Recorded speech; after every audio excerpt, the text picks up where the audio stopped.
অশ্রু গড়ালে হৃদয় জলে সিক্ত,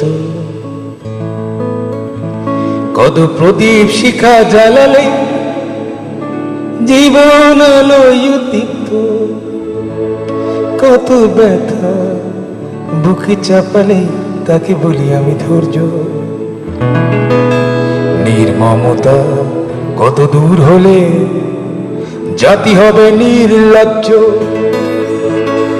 আমি চিৎকার করে কাঁদিতে চাহিয়া করিতে পারিনি চিৎকার। আমি চিৎকার করে কাঁদিতে চাহিয়া করিতে পারিনি চিৎকার।